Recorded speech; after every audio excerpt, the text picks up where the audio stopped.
ভাবি আমি অফিসে যাচ্ছি গাড়ির চাবিটা নিয়ে।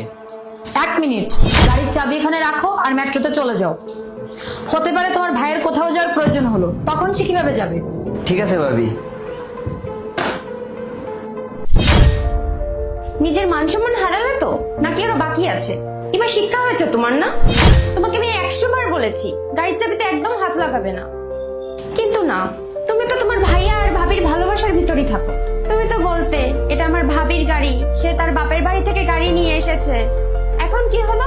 গাড়ির চাবি নিয়ে গেল, এখন ভালো লাগছে তো? আরে তোমার তো কোনো মান সম্মানই নেই, কিন্তু আমার মান সম্মানের দিকে তো একটু খেয়াল রাখবে। কিন্তু না, সবসময় ভাইয়া আর ভাবির ভালোবাসায় পাগল থাকো। কে জানে কি জাদু করে রেখেছে তোমায়।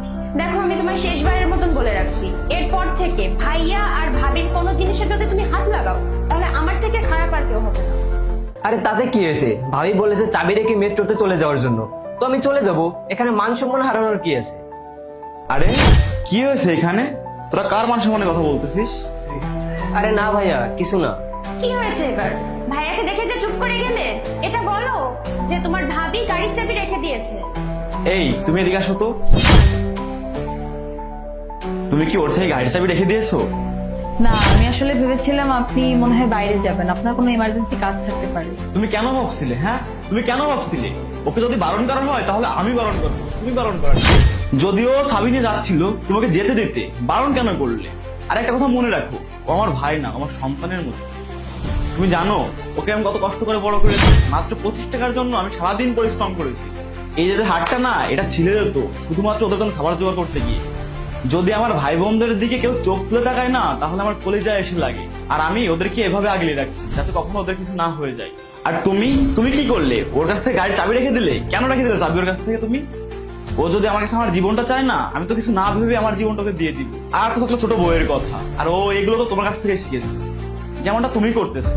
ওকে কোনো কিছুতে হাত লাগাতে দাও না, গাড়ির চাবি রেখে দিয়েছো, ওকে মেয়েটাতে চলে যেতে বলো। আর এইসব না ছোট বউ তোমার কাছ থেকে শিখতেছে। আমরা ছোট বউয়ের এসি ব্যবহার করতেছি, সোফা ব্যবহার করতেছি, তার ঘর থেকে মাল জিনিস এনে ব্যবহার করতেছি। কই ছোট বউ তো কখনো আমাদেরকে বলে না যে কোনো কিছুতে হাত দেওয়া যাবে না। তাহলে তুমি কেন ওকে গাড়ি নিতে বারণ করলে? কেন বারণ করলে বলো? আমার ভুল হয়ে গেছে, আর কখনো এমন ভুল হবে না। আর হওয়া উচিত না। এ তোমার দেবর না, এ তোমার ছোট ভাইয়ের মতো। আর ছোট বউ তোমার ছোট বোনের মতো। আর এখন নিজের হাতে চাবিটা উঠাও আর ছোট ভাইকে দাও। এই নাও চাবি। দেখেছো আমার ভাই আমাকে কতটা ভালোবাসে? আর তুমি তো বলছিলে যে আমাকে শুধু অসম্মান করে। নিজেদের মধ্যে না কোনো মান সম্মান যায় না। ভাবি, আপনি আমাকে মাফ করে দেন। আমি আপনার আর ভাইয়ের সম্পর্কে অনেক উল্টোপাল্টা কথা বলে ফেলেছি। আরে কোনো ব্যাপার না, ঘরে তো এই সমস্ত চলতেই থাকে, তুমি কিছু মনে করো না। আর ভাই তুই যেখানে যাচ্ছিলি যা। আর সবাই শোনো, এই ঘরে যে সমস্ত জিনিসপত্র আছে এগুলো সবকিছুই আমাদের সবার। এই জিনিসপত্রগুলো কারো একার না। আর আমি তোমাদের কাছ থেকে এটা আশা করবো যে আজকের পর থেকে কেউ মনে করবে না যে এটা আমার ওটা ওর। চল ভাই, আমি তোকে আগায় দিয়ে আসি।